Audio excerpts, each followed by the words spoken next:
Good afternoon to all of you. Today I am going to discuss about the term of office of the Vice President. Getting Article 67 says that the term of Vice President office. ठीक है, article जो भी 67 के तहत ये बताता है कि जो भी टर्म है वाइस प्रेसिडेंट टर्म के बारे में बताता है आर्टिकल 67। आर्टिकल 67 क्या बताता है? आर्टिकल 67 बताता है term of vice president's office. Getting कि एक ऑफिस में जो वाइस प्रेसिडेंट कितना टाइम रह सकते हैं। टर्म्स 5 ईयर, देखो इनके जो भी टर्म्स है वो 5 साल के होते हैं from the date on which he enter upon his office. मतलब जिस टाइम वो अपने मतलब ऑफिस में कदम रखते उस दिन से और एंड तक, मतलब कि जो भी टेन्योर होता है वो सिर्फ 5 ईयर्स का होता है। मतलब कि उस दिन से जो टाइम है वो काउंट होना शुरू हो जाता है। गेटिंग तो क्या होता है टर्म ऑफ ऑफिस आर्टिकल 67 में दिया हुआ है। जो भी वाइस प्रेसिडेंट का जो टर्म है 5 साल का वो किस में दिया गया है? आर्टिकल 67 में दिया गया है। Resignation letter to the president, जब भी उनको जो रिज़ाइन देना होता तो आप रेजिग्नेशन लेटर किसको देते हैं? प्रेसिडेंट को। गेटिंग तो resignation letter given to the president can also be removed from his office, मतलब कि उनके अपने जो भी ऑफिस है वहाँ से उनको रिमूव कर दिया जाएगा। गेटिंग लेकिन रिमूव करने का जो प्रोसीजर वो क्या है? Removed by a resolution passed by a majority of all the then members of the Rajya Sabha effective majority, मतलब कि जो भी इनका रिमूव करने का जो प्रोसेस है उसमें मेजॉरिटी ऑफ जो मेंबर्स होना चाहिए। ठीक है, वो कौन से होना चाहिए? आपके पास राज्यसभा के होना चाहिए। और वो भी कैसे होना चाहिए? इफेक्टिव मेजॉरिटी से। इफेक्टिव मेजॉरिटी से राज्यसभा के जो मेंबर होंगे उनके द्वारा इसको क्या किया जाएगा?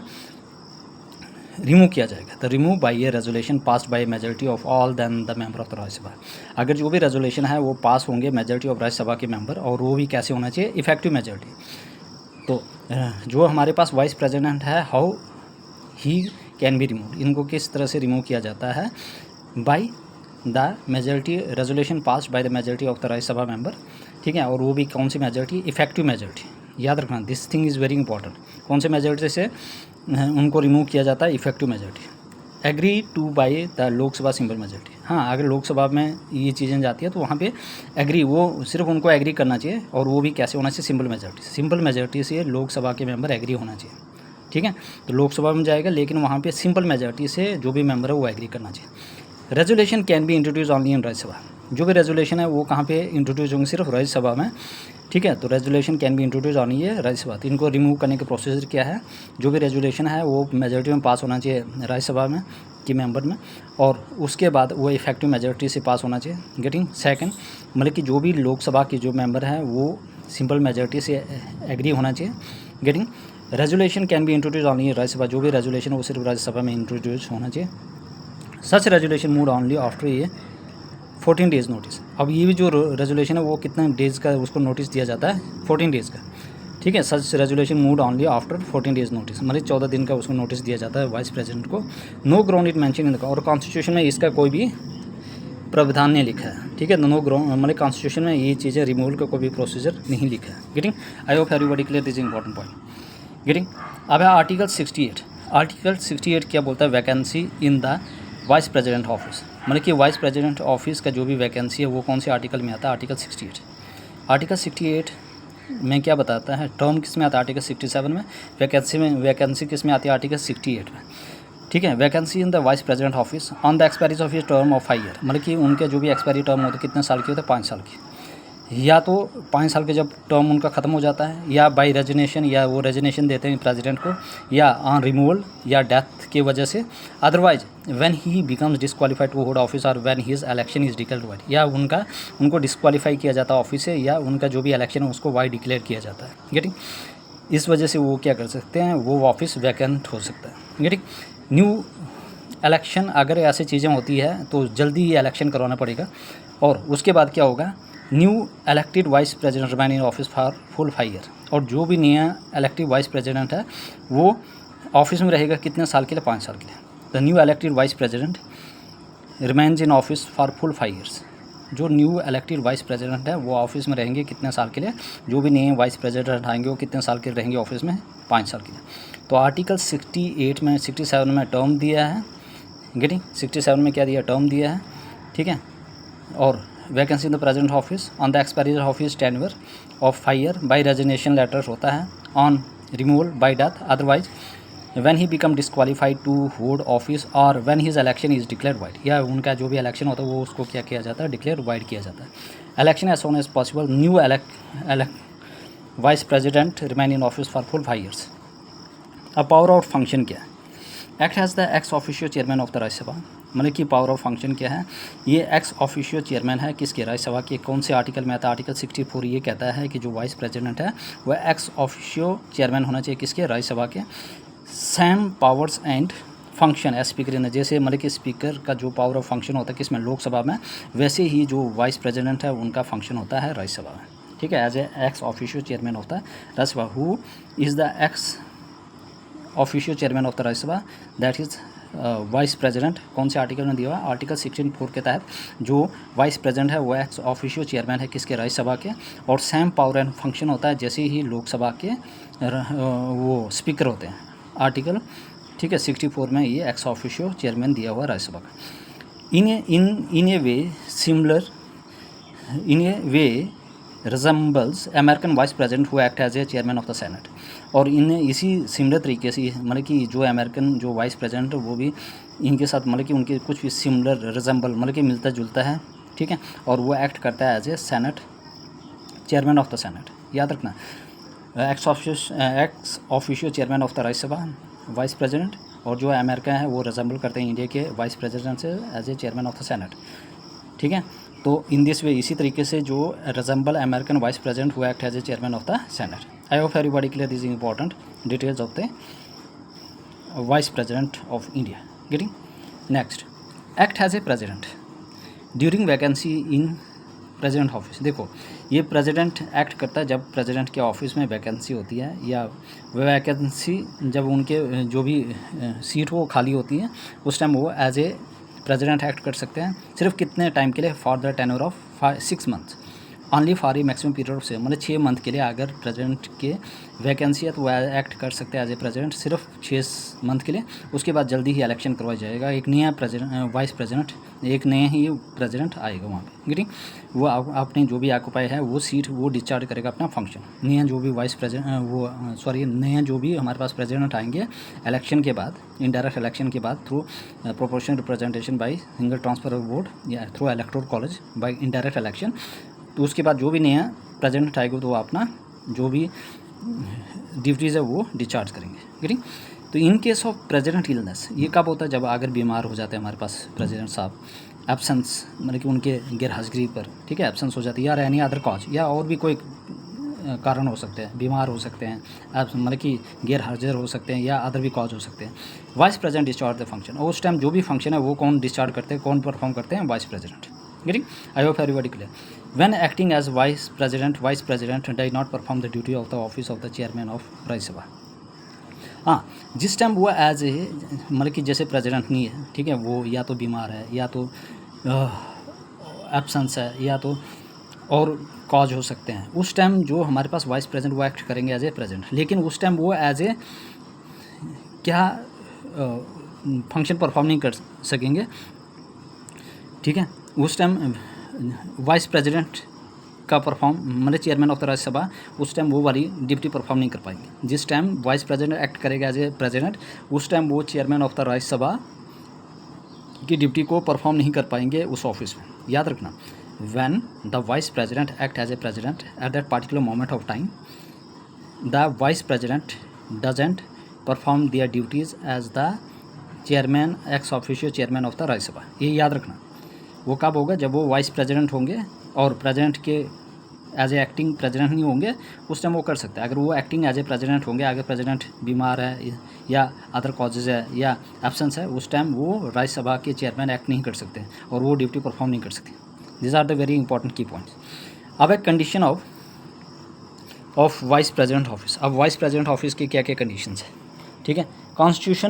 कॉन्स्टिट्यूशन में क्या, not fix any involvement for vice president. देखो जो कॉन्स्टिट्यूशन है, जो हमारा संविधान है, उसमें इनका जो भी सैलरी अलाउंसेज, ठीक है, डेली अलाउंसेज, मेडिकल चार्जेस या अदर फैसिलिटीज़ जो भी है, ठीक है, वो नहीं दिया हुआ, वो मेंशन नहीं किया। Draw salary in his capacity as ex official chairman of the Rajya Sabha, तो वो क्या करता है, अपनी कैपेसिटी के अकॉर्डिंग जो भी सैलरी वो ड्रॉ करते हैं, ये नहीं दिया हुआ हमारे पास। No fixed any involvement for vice president. अब जो भी इन्वॉल्वमेंट है वो फिक्स नहीं है, no fix involvement of for vice president draw salary in his capacity ex officio chairman of the Rajya Sabha, वो कौन डिसाइड करता है? वो करता है हमारे पास पार्लियामेंट। गेटिंग? चलो 2018 में क्या हुआ? Salary of the Rajya Sabha chairman increase from 1.25 lakh to 4 lakh per month. देखो 2018 में अमेंडमेंट हुआ, उसके तहत क्या हुआ? जो भी सैलरी थी किसकी, x official chairman of the Rajya Sabha vice president की, उसको इंक्रीज किया गया था। ठीक है, पहले कितना था? 1.25 लाख पर मंथ, और इसको बढ़ा दिया 4 लाख पर मंथ। गेटिंग? और 2008 में क्या हुआ? जो पेंशन थे हमारे पास वाइस प्रेसिडेंट के, उसको भी इंक्रीज़ किया गया। कितने से? 20,000 पर मंथ से 50% of his salary, means 2 lakh कर दी गई। ठीक है, 20,000 per month to 50% of his salary per month. ठीक है, जो भी उसका 50 मंथ जो सैलरी है 4 लाख, और उसका 50% क्या होगा? 2 लाख। गेटिंग? और पहले 2008 से पहले क्या मिलता था उनको? 20,000 per month. Getting? Gets free furnished residence, अब बैठने के लिए एक अच्छा खासा हाई स्टैंडर्ड क्लास उनको रेजिडेंस मिलेगा। ठीक है, हाउस मिलेगा। गेटिंग? डेली फैसिलिटीज़, मतलब कि जो भी डेली फैसिलिटीज़ वगैरह मिलेगी, car, medical treatment, travel faculty, चाहे कार का हो, चाहे मेडिकल को हो, चाहे ट्रैवल फैकल्टी हो, ये सारी चीज़ें उनको मिलेगी। गेटिंग? अब आर्टिकल 63 कहता है कि there should be a vice president of India. Article 64 के तहत क्या होगा? एक वाइस प्रेसिडेंट होना चाहिए। ठीक है, और आर्टिकल 64 क्या होता है? एक्स ऑफिशियो चेयरमैन होना चाहिए काउंसिल ऑफ स्टेट का। गेटिंग? मीन्स राज्यसभा का। आर्टिकल 65 कहता है कि vice president act as a president are to discharge his function during casual in his office और during the absence of president. देखो आर्टिकल 65 कहता है कि अगर हमारे पास जो प्रेसिडेंट साहब है, अगर वो एब्सेंस हो जाते हैं, बीमार हो जाते हैं, या अदर कॉज से वो एब्सेंट हो जाते हैं, ठीक है, या वो अपने फंक्शन परफॉर्म नहीं करते हैं, तो उस टाइम क्या करते हैं? वाइस प्रेसिडेंट एक्ट करते हैं as a president of India. ठीक है, और लेकिन उस टाइम वो as a chairman of the Rajya Sabha means ex office chairman की ड्यूटी को परफॉर्म नहीं कर पाएंगे। ठीक है, कर सकते हैं। ठीक है, ये रूल्स है। ये किस में दिया हुआ? आर्टिकल 65 में। आर्टिकल 63 में क्या हुआ? There shall be a vice president of India. Article 64 का act as a ex office chairman of the Rajya Sabha. Article 65 क्या कहा जाता है उसमें? आर्टिकल 65 में ये कहा है कि वो एक्ट करता है as a to perform the duty of his off president, acting president in the absence of president. ठीक है, ड्यू टू कैजुअल कॉज और अदर इलनेस और अदर थिंग्स। गेटिंग?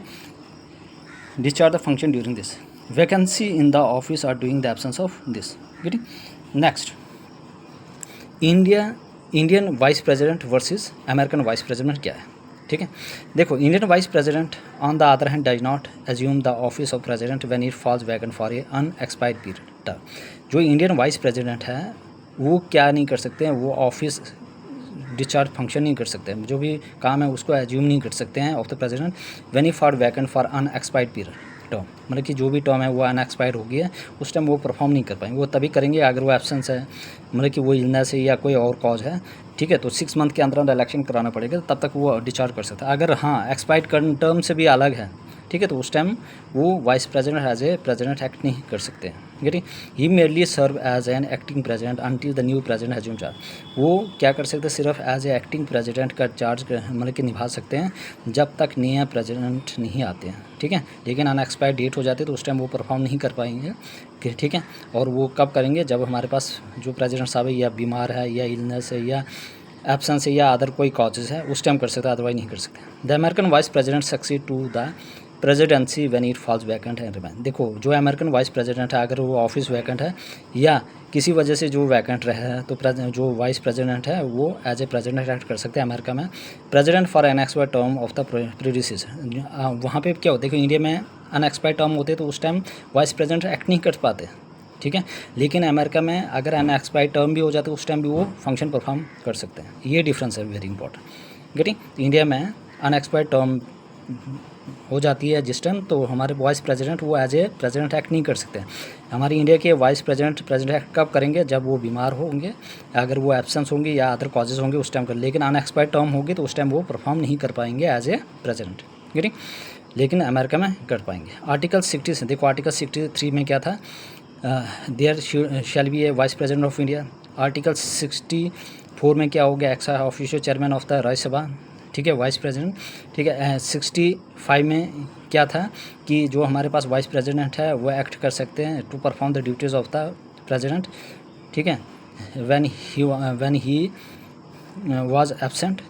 ठीक है, इन हिज एब्सेंस या इलनेस और एनी अदर कॉजेज। गेटिंग? और article 66 क्या कहता है, election of the vice president. अगर हमारे पास वाइस प्रेसिडेंट के इलेक्शन के रिलेटेड कोई चीज़ है, वो कौन बताता है, आर्टिकल 66। आर्टिकल 66 कहता है कि election of the vice president. Article 67 क्या कहता है, tenure of the vice president. और आर्टिकल 68 क्या कहता है, वैकेंसी। अभी मैंने time of holding election to fill vacancy, मतलब उनको इलेक्शन करवाना पड़ेगा कि उस वैकेंसी को फुल करना, time to holding election to fill the vacancy. तो article 67 tenure, article 66 election 66, article 67 tenure, article 68 vacancy, वो जो भी वैकेंसी रह जाती है उसको फिल करना। आर्टिकल 68, ठीक है। आर्टिकल 66 क्या हो गया, election of vice president. Article 67 term of office of vice president. Article time of holding election to vacancy के लिए। आर्टिकल 69 वो था एफर्मेशन, अगर वो थी एफर्मेशन लेनी है ना, शपथ लेनी है उसके लिए, ठीक है। आर्टिकल 70 होता है 70 किसके लिए होता है, discharge of president function in other contingency. अगर दूसरी जो भी कंटीजेंसी है उसके लिए जो भी फंक्शन परफॉर्म करना होगा तो वो आर्टिकल 70 में आ जाता है। आर्टिकल 71 होता है मैटर रिलेटेड टू और कनेक्टेड विद वाइस प्रेसिडेंट, मतलब कि जो भी मैटर रिलेटेड है प्रेसिडेंट से, वाइस प्रेसिडेंट से, ठीक है। मैटर रिलेटेड टू और कनेक्टेड विद वाइस प्रेसिडेंट, जो भी मैटर रिलेटेड है वाइस प्रेसिडेंट, वो आर्टिकल 71 में होता है। Getting, I hope everybody clear this important articles and important difference between the Indian and American vice president, ठीक है। सैलरी अलाउंसेस, ठीक है, वैकेंसी, गेटिंग एंड अदर, ठीक है। I hope everybody clear this important details of the vice president. Now today I am going to wind off, ठीक है। ये lecture wind of करता हूँ मैं यहाँ पे, ठीक है। पूरा मैंने 3 पार्ट्स में मैंने वाइस प्रेसिडेंट को पूरी तरह से हॉलिस्टिकली कंप्लीट करवा चुका हूँ। Getting, please everybody subscribe my channel यार। देखो एफर्ट मेरा लग रहा है, मैं आपके लिए इतना अच्छा सब कुछ चीज़ें बना रहा हूँ और आप लोग सारे देख रहे हैं, everybody watch my videos, but no one subscribe my channel. Why, what the reason behind this? यार you are educated peoples and you know कि भाई एक चीज़ों को रिकॉर्ड करने में या ये चीज़ें बनाने में कितना वक्त लगता है। आपको क्या करना है, only subscribe so that I got motivated. मुझे एक मोटिवेशन मिलती है कि so that I make more and more videos, ठीक है। Please subscribe my channel everybody.